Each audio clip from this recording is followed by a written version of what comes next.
Hello and welcome back to another video. This time, something a bit different setting.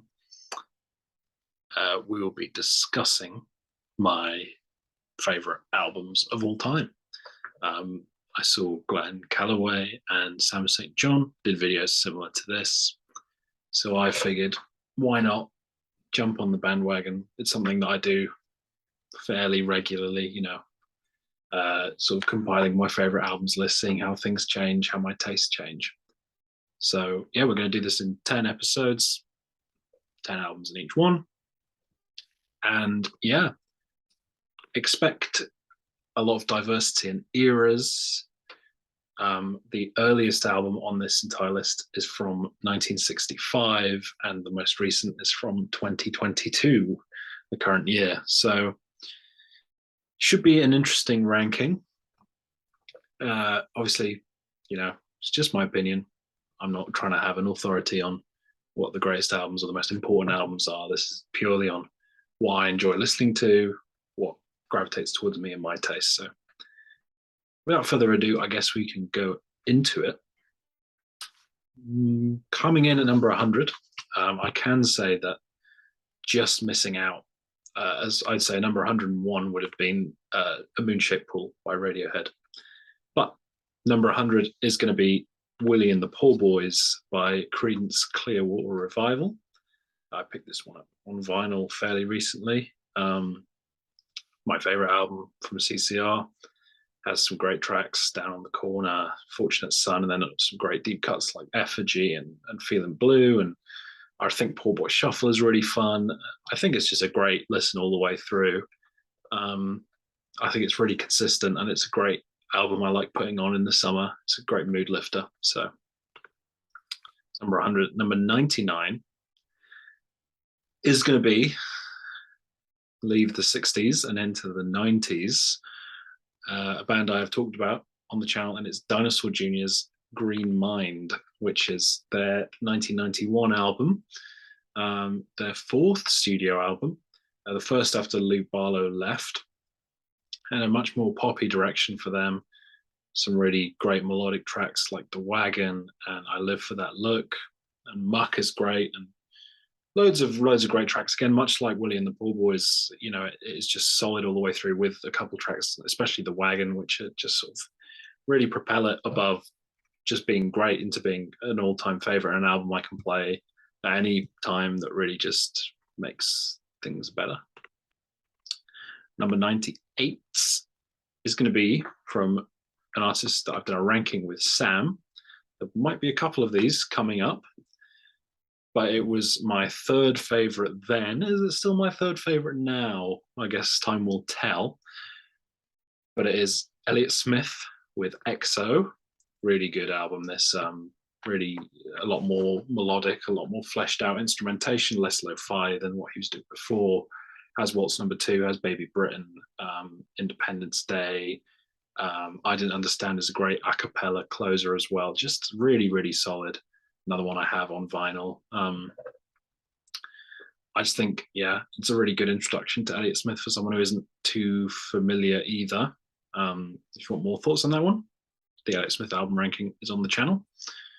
97, we're going back into the 60s after a brief spell in the 90s, and we're going to 1966 with one of my favorite artists. It's Simon and Garfunkel, and it's Sounds of Silence. I think this is just a tremendous album.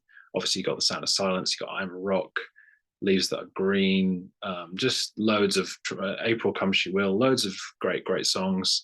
Richard Corey, Most Peculiar Man. I just think it's really stacked to the brim with great songs, great songwriting, great vocal performances, as you'd expect.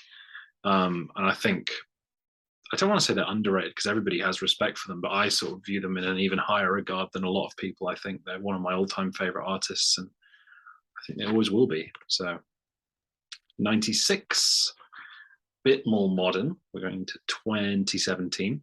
One of my favorite pop albums, not only of the 2010s, but of all time. It's Melodrama by Lorde. Great album cover. Really, really cool album cover. Great songs as well. Green Light, Liability, Writer in the Dark, just Homemade Dynamite, just filled to the brim with excellent melodic songs. Yeah, I think it's a big step up after Pure Heroine. And then obviously she took a sizable break and came back with Solar Power, which is nowhere near as good as this album. I think this is her artistic peak for me. Yeah, just so many great songs, and that's why it's made the list. I mean, these are in the 90s, but I still love these albums, so it's very tricky.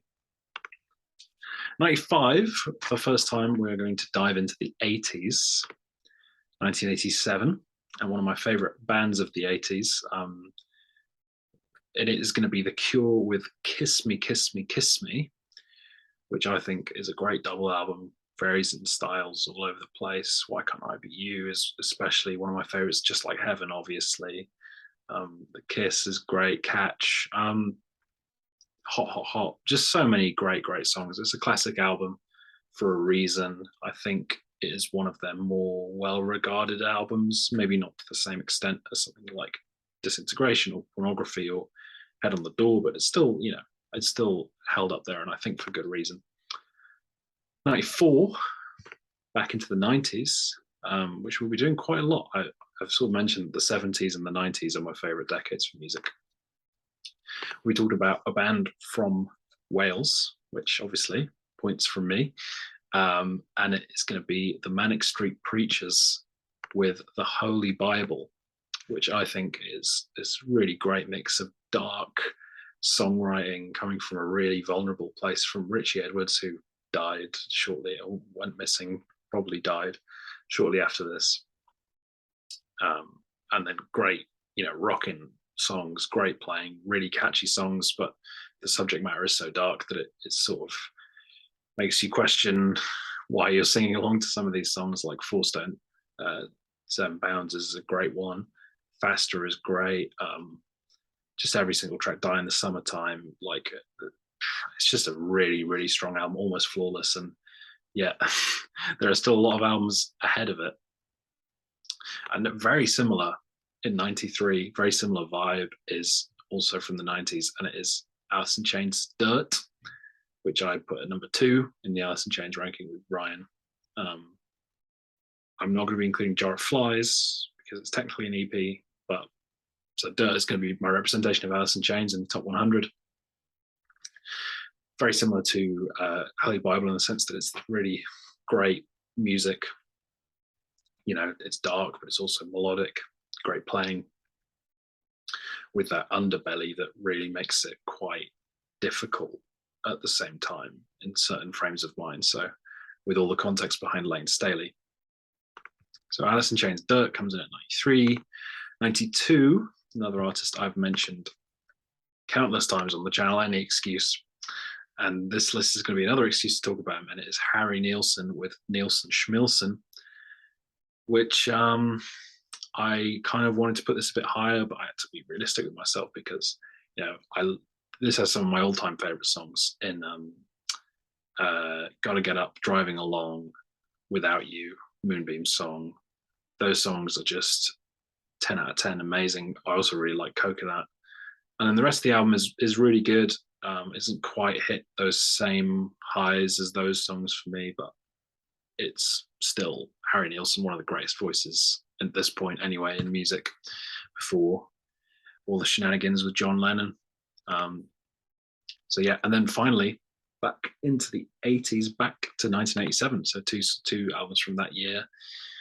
And it is The Replacements, another band I've talked about at length, and it is their album Pleased to Meet Me, which is a bit more of a poppy direction for them after Tim.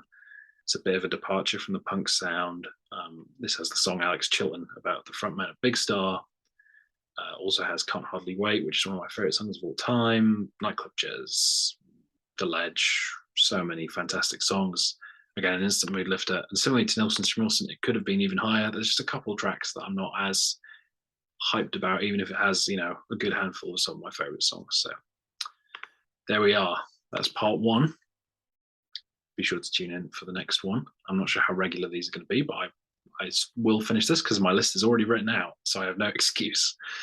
And yeah, thanks for watching, and hopefully I'll catch you for 90 to 81 next time.